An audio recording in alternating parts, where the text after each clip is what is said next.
Bonjour, je vais présenter dans cette vidéo 3 expériences qui tournent autour du masse-ressort et du pendule simple. Donc ce qu'on va montrer dans cette vidéo, c'est que dans certaines conditions, il peut y avoir un couplage très fort entre ce mouvement-là, donc là vous avez reconnu, je présente quand même le matériel, un ressort ici à spire, une masse, et j'ai rallongé, ici j'ai mis un fil pour éloigner, pour rallonger l'ensemble. Donc je vous expliquerai pourquoi tout à l'heure.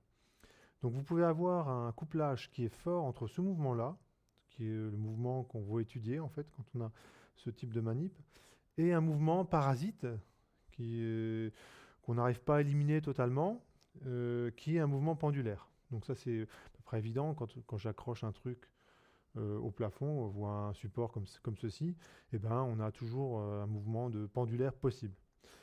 Donc la première manip que je vais faire sur les trois me permettra de caractériser une caractéristique du ressort qui est sa raideur. Donc je vais faire la première manip. Donc ce que je vais faire, c'est éloigner la masse de sa position d'équilibre. Et ce que je constate, c'est que le système se met à osciller. Je regarde que l'oscillation est bien verticale, ça c'est important. Hein, pour faire des mesures propres, il faut que l'oscillation soit bien verticale. Bon, ça, ouais, la masse bouge un petit peu. Donc je vais recommencer la manip.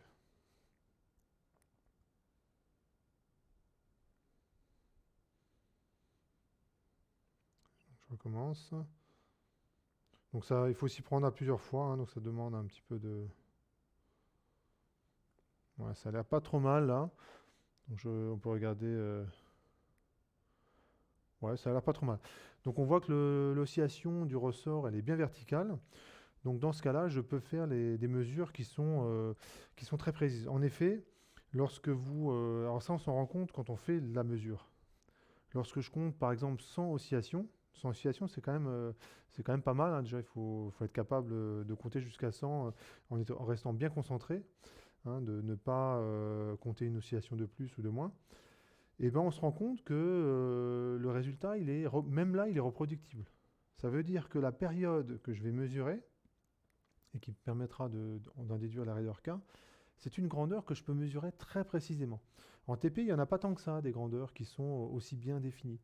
C'est-à-dire que je suis vraiment en train de chercher une grandeur qui est très bien définie. Hein, si je vous demandais de mesurer la largeur d'une table ou une autre grandeur, bah, ça serait moins bien défini que la période. Hein, on pourrait viser moins de chiffres significatifs en tout par rapport à la mesure de la période. Donc là, pour faire simple, je vais mesurer 10 périodes pour avoir un petit peu de précision quand même, et sans que ça prenne non plus trop de temps. Une période, c'est lorsque la masse, partant du bas, hein, donc je décide de compter à partir de l'instant où la masse atteint le point le plus bas. Une période, c'est la masse monte et redescend au point le plus bas. Ça, c'est une période, et je vais en compter 10. Donc on voit que le système, il continue à osciller tranquillement. 1, 2, 3, 4, 5, 6, 7, 8, 9, 10. Voilà, pour 10 périodes, je trouve un temps qui fait 5, enfin une durée de 5,12 secondes pour 10 périodes. Donc je peux en déduire une période, c'est 0,512 secondes.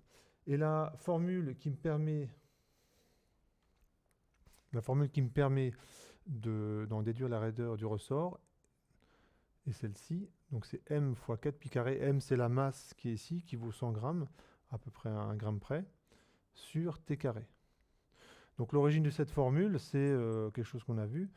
Si vous étudiez le masse-ressort, donc déjà, la pulsation propre, c'est 2pi sur t, et c'est racine de k sur m. Où k, c'est la raideur du ressort. Je vous rappelle que la raideur, c'est le coefficient de proportionnalité entre l'allongement et la force. Hein. Donc vous avez cette formule-là, et quand vous remaniez cette formule-là, vous arrivez à celle-ci. Et quand on fait l'application numérique, donc je vais le détailler ici, la masse c'est 0,1 kg, fois 4 pi carré, donc là on prend la calculatrice, divisé par la période, donc 0,512 au carré. Alors j'ai déjà fait le calcul avant, hein, le ressort a déjà été caractérisé, et je trouve 14,7 newtons par mètre. Donc il est possible que si vous faites l'application numérique, vous ne tombez pas exactement sur cette mesure-là. C'est parce que j'ai fait d'autres mesures avant, dont je suis persuadé qu'elles sont vraiment précises, parce que là j'ai pris du temps pour les faire. Et j'ai trouvé cette valeur pour la raideur du ressort. Je vais vous proposer maintenant une deuxième manip qui est, a priori, c'est exactement la même. Donc la manip est la suivante, je vais simplement changer la longueur du fil. Alors je vais faire une autre, il y a une autre différence, c'est que le ressort, je vais le mettre en bas, mais en fait ça ne change strictement rien, parce que le ressort est vraiment très léger, il pèse quelques grammes, donc par rapport aux 100 grammes de la masse, voilà, c'est pas ça qui va changer beaucoup la donne. Donc je vais mettre le ressort, que je l'accroche ici, puis le fil en bas, ou que j'inverse, c'est la même manip en fait. Et je recommence l'expérience. Donc je vais écarter la masse de sa position d'équilibre. Voilà, donc rien d'extraordinaire. Et là, je me prépare à faire les mesures, et puis là, je constate qu'il y a un petit problème, c'est que, voilà, vous le voyez à la caméra, la masse, elle commence à partir sur le côté, et franchement sur le côté. Ça veut dire que quand vous avez une manip comme ça, c'est même pas la peine de faire la mesure, c'est pas du tout ce qu'il faut mesurer, hein. Moi, ce que je veux, c'est une oscillation verticale et pas ça.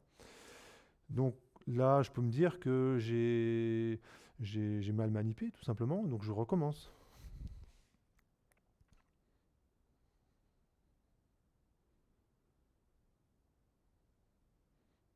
Voilà, donc j'ai relancé la masse en espérant, voilà, donc, que cette fois-ci, ça va être bon. Et là, pas de chance. On recommence. Alors l'oscillation, voilà, vous la voyez pas tellement. En fait, moi je la vois bien parce qu'elle se fait comme ceci dans l'axe de la caméra. Donc je vais recommencer pour que vous puissiez bien voir.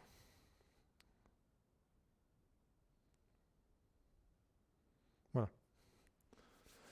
Donc j'attends un petit peu et je constate que, comme tout à l'heure, c'est encore suivant l'axe de la caméra. Donc, en fait, je suis bien placé moi et pas vous.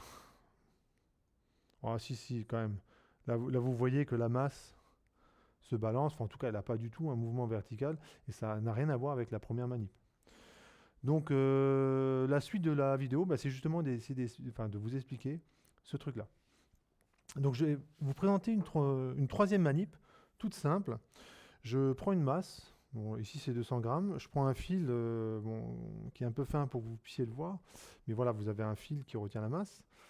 Et je vais appliquer une procédure, et je vais montrer que quand j'applique cette procédure, je suis capable d'amplifier les oscillations du pendule. Ce genre de dispositif, vous en avez un exemplaire à Saint-Jacques-de-Compostelle, c'est le Botafumeiro dans l'église. En effet, vous avez un immense encensoir, il doit faire 1 mètre de haut pour vous donner, pour que vous puissiez imaginer sa taille. Et cet encensoir se balance dans l'église, et pour provoquer ce mouvement d'oscillation, c'est fait de la façon suivante. Vous prenez, donc vous suspendez l'encensoir à un fil, vous passez le fil dans une poulie et la partie qui revient au niveau du sol, vous la confiez à quelques personnes et avec les consignes suivantes. C'est que quand l'encensoir se retrouve quasiment en position verticale, hein, le fil bien vertical, on demande aux gens de tirer sur la ficelle. Donc ça va faire monter le Botafumeiro. Alors moi, je vais simplement monter ma main droite. Et quand le Botafumeiro se retrouve, enfin, va faire demi-tour, on revient en position initiale. Là, je me retrouve en position verticale, je monte le Botafumeiro, et là, je reviens en position initiale.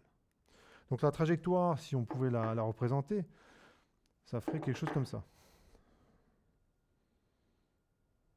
Je vous le montre.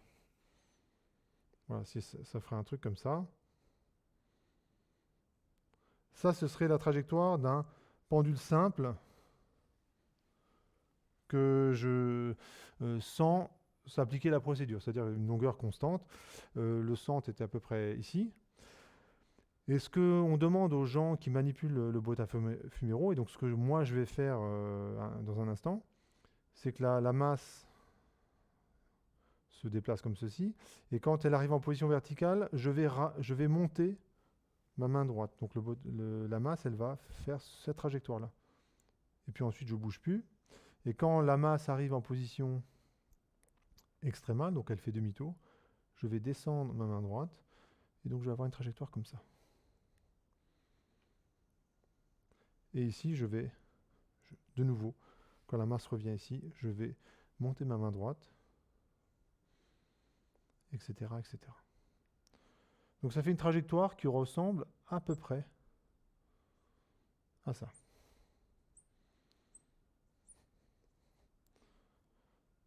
Voilà. Et quand je vais faire ça, je me rends compte que je donne de l'énergie au système. En fait, à chaque fois que je vais appliquer cette procédure, le système il va gagner en énergie et ça va se caractériser comment? Par une augmentation de l'amplitude d'oscillation.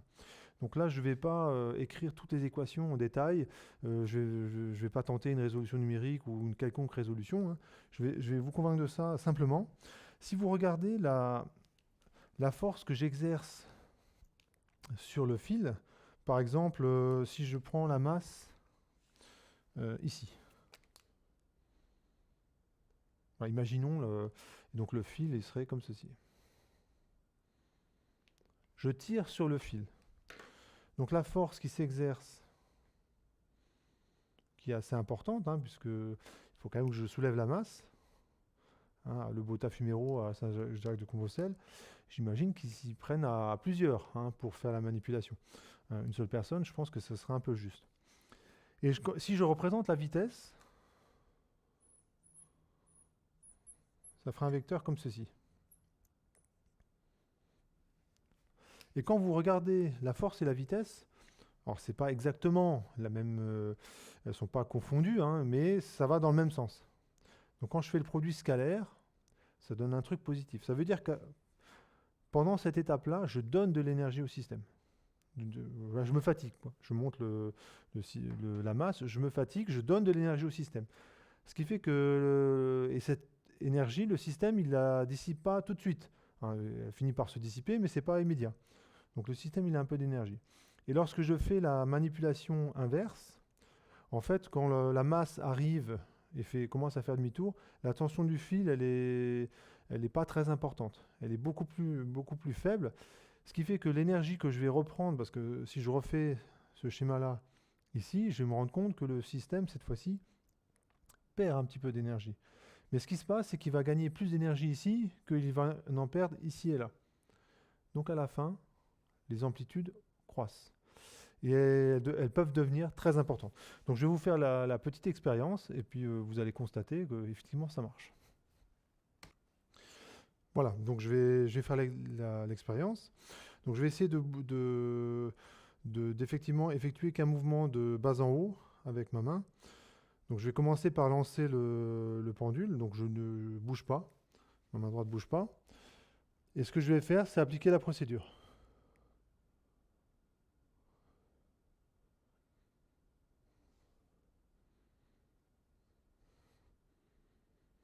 Voilà, donc vous constatez que l'amplitude d'oscillation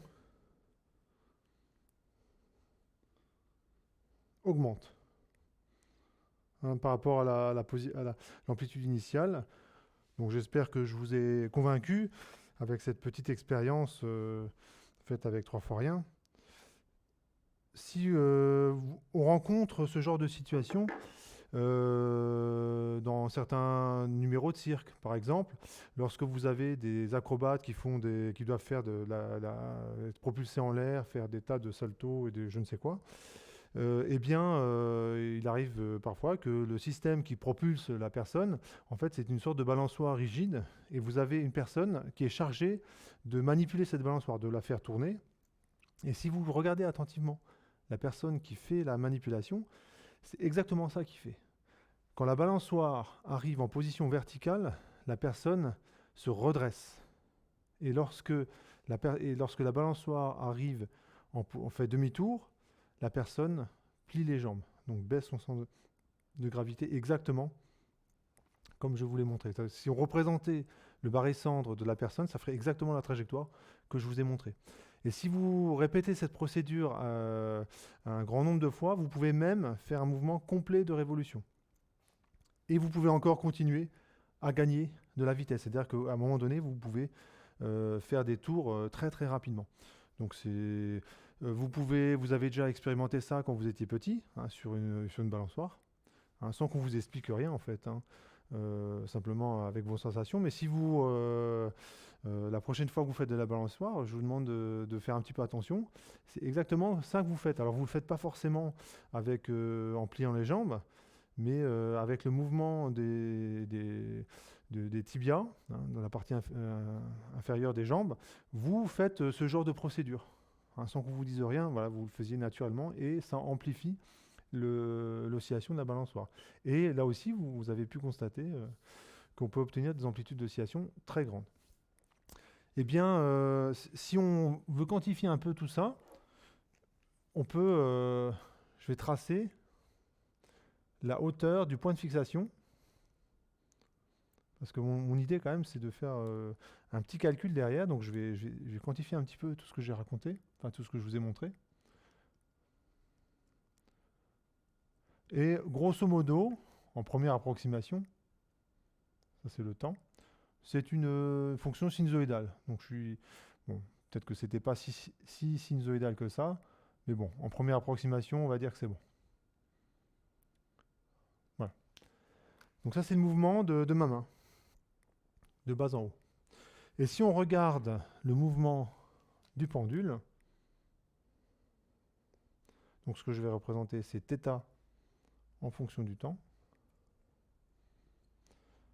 eh bien, chaque fois que je montais ma main, je sais, c'est la procédure, hein, que je vous ai indiquée, le θ il vaut 0.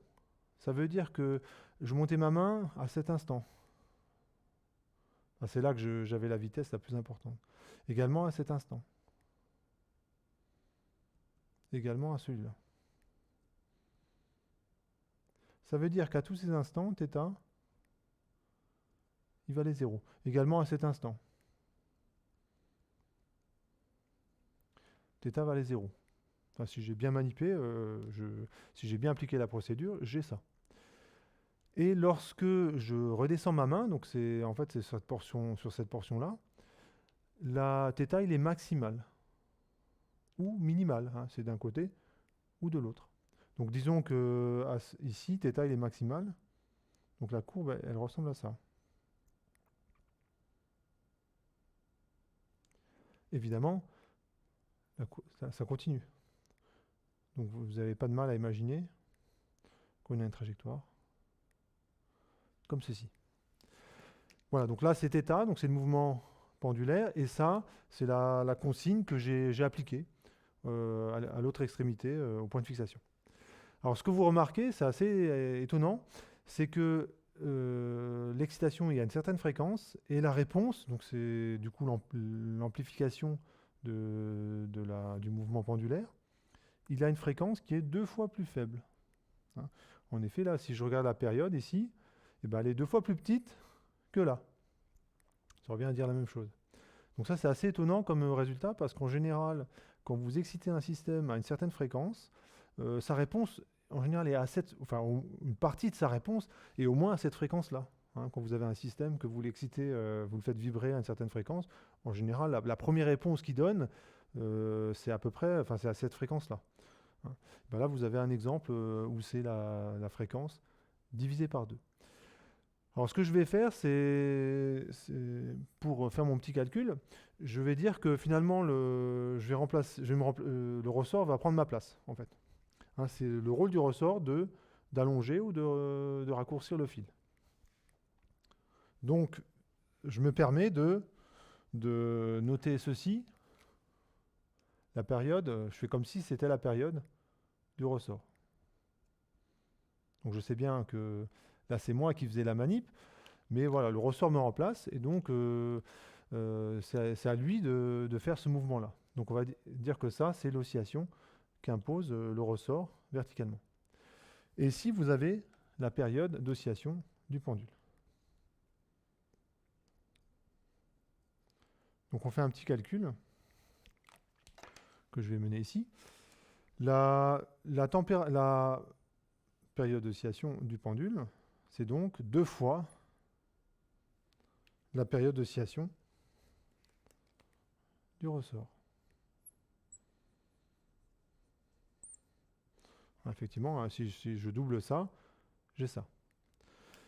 Et la période d'oscillation du ressort, on a vu que c'est 2π racine de m sur k. Donc c'est cette formule-là que j'ai juste remaniée. Pour le pendule simple, on peut montrer que la période d'oscillation du pendule, c'est 2π racine de la longueur du pendule sur g. Donc ça, il faudrait, on écrit le PFD, on démontre une équation, on trouve une équation différentielle, et quand on résout l'équation différentielle, moyennant des approximations, donc il y a quand même une petite approximation là-dedans, on trouve ce résultat-là. Alors, le problème de la longueur de mon pendule est pas très bien défini. Vous avez compris pourquoi. Pendant qu'on a ce mouvement-là, en même temps, le ressort, il fait ça. Donc ici, je vais mettre la longueur moyenne, et ce qui fait que l'égalité qui est ici, qui va me permettre justement ce fort couplage entre le mouvement d'oscillation et pendulaire, je vais mettre un environ égal. Mais ça suffira en fait. Ça suffira pour ce que je vais faire. Lorsque je mets au carré cette équation-là, évidemment je simplifie le 2π, je mets au carré et je trouve la longueur moyenne sur g, c'est environ égal à 4 fois m sur k. Et j'en déduis un critère qui est 4mg, c'est égal à k fois la longueur moyenne. Donc là, en gros, c'est la longueur à l'équilibre. C'est à peu près la longueur à l'équilibre. Et si vous avez ce critère-là qui est vérifié, eh bien en fait, la période d'oscillation du ressort correspond exactement à la bonne période pour qu'il y ait un couplage fort avec les oscillations latérales qui vont être amplifiées. C'est ce que je vous ai montré tout à l'heure. Et quand on fait l'application numérique, alors l'application numérique, dans tous ces paramètres-là, il y en a un qu'on peut faire varier très facilement, c'est la longueur. Un K, je ne peux pas le faire varier, puisque c'est une caractéristique du ressort. La masse, on ne peut pas la faire varier si facilement que ça. Je n'ai pas un jeu de masse qui est infini. S'il fallait par exemple 132,3 grammes, je n'ai pas. Donc ça, c'est un petit peu compliqué à faire varier. J'ai évidemment ça, c'est 9,81, on ne peut pas le faire varier. En revanche, la longueur de L, c'est très facile, il suffit de rajouter un fil. Donc on fait une petite application numérique. Donc c'est 4mg sur K. Et si on prend 100 grammes, ici c'est 100 grammes, G 9,81, K ça vaut la valeur trouvée ici, on trouve 0,27 mètres. Donc on peut vérifier, donc tout ça j'ai déjà préparé. Lorsque la masse est à l'équilibre